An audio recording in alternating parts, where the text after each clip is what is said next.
Hey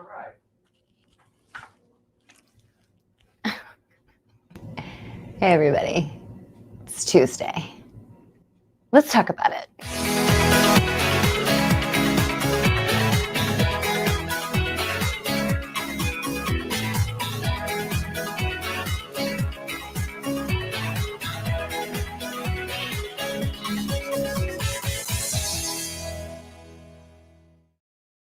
Gosh, there's a lot going on in the world right now. So much going on in the world right now. Politically, personally, everybody's nervous, but getting a little less nervous because the vaccines. Have you been vaccinated? You better go find out about that vaccine. That's important. I just got my second vaccine today. I'm pretty proud of myself. And I'm proud of you if you've gone and gotten the vaccine. I know it's scary. It's scary to do something that you feel pressured into doing, but it's good for everybody so that we can get back to business. Later in the segment, we're going to talk to one of our wonderful teachers, Hannah. But first, some studio updates.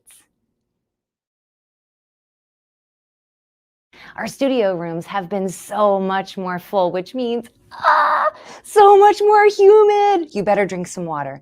And the exciting thing about that is that we're working with a new vendor, Wild Bay, and they bring in products that help support the environment. I think one of the products actually supports the oceans. That's one of my favorite things. I love the oceans. So stay tuned to see those products in our refrigerator. Exciting news. We have a new teacher coming in. Well, she's not so new. She's been teaching since 2008. And earlier in the year, she started teaching for us virtually. Kim! But Kim is going to be on the podium this week. So check the schedule for Kim. She's a great teacher and she's a really sweet person. Where have you been? You need to come back to the studio. We have a great special for people who have never been to the studio before, haven't been to the studio in a long time, or maybe you've been practicing sporadically and you're looking for something to charge your commitment. For $59, you can come into the studio and practice every single day for 2 weeks. So come on in, no more excuses. Get on your mat and do some yoga. Hey, let's take a break from all the stuff that's going on in the world and talk to one of our wonderful teachers, Hannah. Our lovely teacher, Hannah, is here with us today. Hi, Hannah. Let's Hello. bring Hannah out. Hi, Hannah.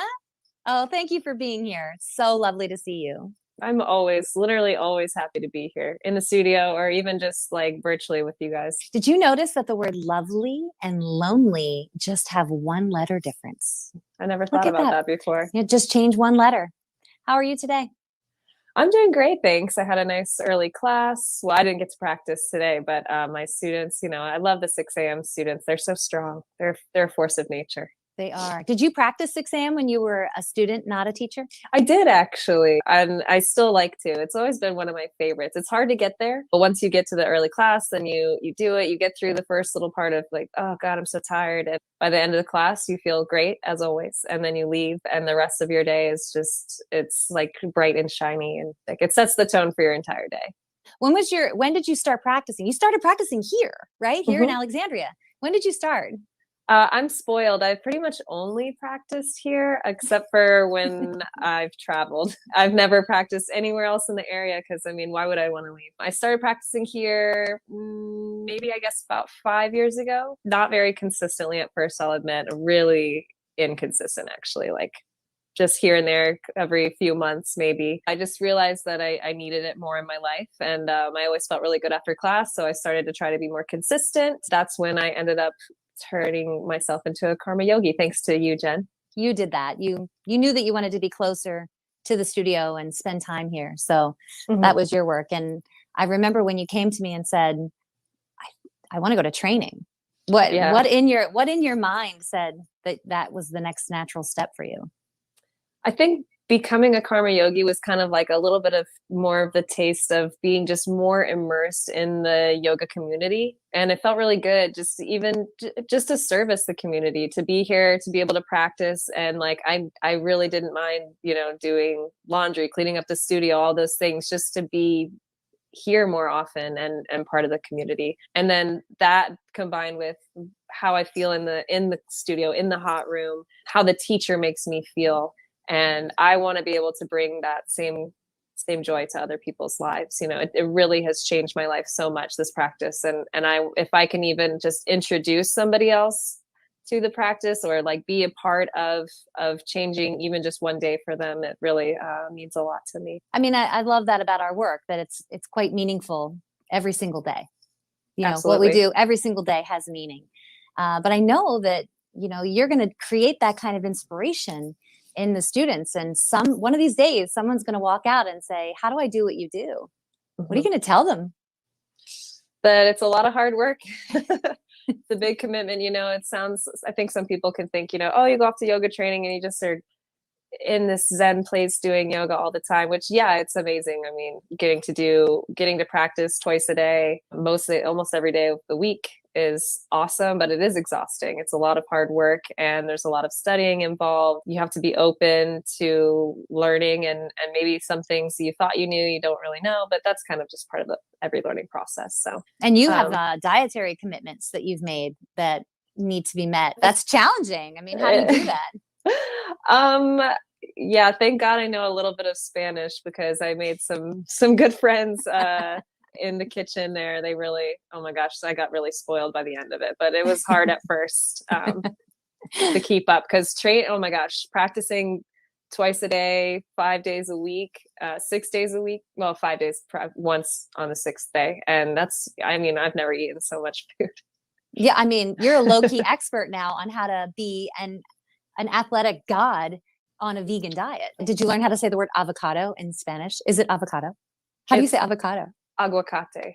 Aguacate. Because I bet you ate a lot of those. I did. A lot of avocado, a lot of potatoes and beans. Being able to practice and jump straight into the ocean was probably one of the most magical parts about the training.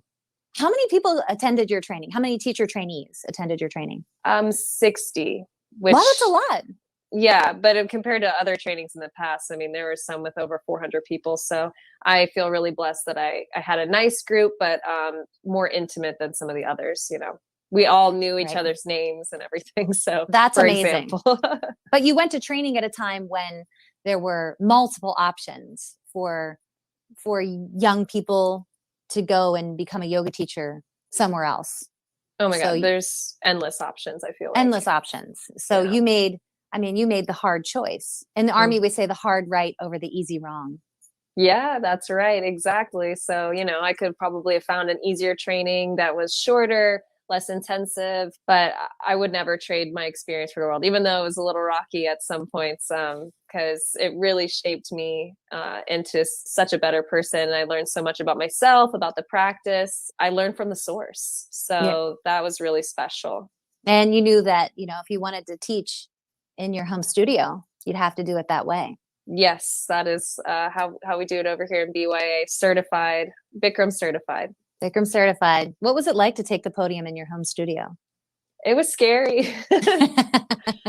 It's been probably one of the hardest parts for me. So I have some pretty serious stage fright. The first time I went on stage you have to deliver Half Moon to Bikram, and it's very early on the training. I don't know any dialogue. You know, I didn't know anything. I was physically on a stage. It was kind of like in an auditorium setting. So I go on the stage, I'm holding a microphone. It's like so much more awkward than the headset. And I couldn't even tell you what happened. I blacked out. I just got really sweaty. But I must have said something okay because, you know, I got through it. I had a couple of opportunities to get a little bit more comfortable with that, but not a lot. When I got home, it's intimidating, you know, to be up there anyway. But then when I'm coming from always practicing with these students before, and now I'm supposed to go on the podium and tell them what to do, it seems like, you know, a little bit weird. But everybody that comes here is so amazing and kind and welcoming. And oh my gosh, they've cheered me on the whole time. And they've done nothing but make me feel at home, the students. So I'm really grateful. And now, I mean, I still get scared when I go on the podium. I do. That's I want to do a good job. That's adorable. Oh my gosh. When I'm in the studio and I can hear you on the podium, it's so comforting. You sound so joyful when you say the directions. Yeah, I feel joyful. It's indescribable really how I feel when I go up there. You know, when you're doing something, you're like, this feels right. That's amazing. I'm so glad. What did Bikram say to you did you black out for what he said to you after Half Moon? He made fun of me.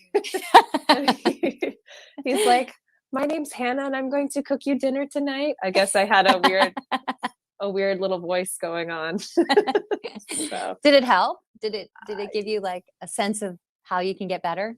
I was like, I can't let that happen again. So, so it's definitely a little motivation to like really study up and work on my, because you know, like they say, you can be perfect, you can be good, but you can't be both. So it's hard to let go a little bit of like you want to get every word of the dialogue right, but you want to be up there and have a relationship with your students. You can't just go and say word by word and that's it. So it helped me to balance between the two. Were there any times recently when you said words that you've memorized that made like all of a sudden they made sense to you? Definitely had that. And I think it's more like it's not just saying it, it's when you're on the podium and you say a line from the dialogue and then the student does it. They actually follow the directions. It's like it's crazy. It's mind-blowing. It's awesome to see. You know, it sounds simple, but it's really beautiful. And that can help really make all these other things start to click into place in your brain as well as like, oh, that's why they say, well, that's why Bikram decided to say it like this. What would you tell somebody who's like, I want to go to see Bikram? I would say start hydrating now. Electrolytes. Oh my God. I really didn't know about electrolytes until I was there. I mean, I guess I knew, but I didn't take it seriously until we saw them here. Yes. Superior. Electrolytes. Superior. I just stocked up. So hydrate, you know, to do a little bit of studying, but to not get too bogged down and too serious about it. Like have fun, be open-minded, and be okay with whoever your roommate is. Because I got, oh my God, blessed. I love my roommate, but you never know. So try to be open. I mean, you came back so strong and so confident. And I know each of us has an ocean of agony inside of us, but you came home surfing that ocean, friend. It was amazing. Thanks. Yeah. And I came home to COVID. So it was like, I know my world has been upside down for a long time. Well, thanks for being here. Thanks for being such a wonderful teacher, for sharing your journey from yoga student to karma yogi to rockin' certified Bikram yoga teacher. Yeah. Thank you. Thank you so much. I can't wait to take your next class. Thanks for being here.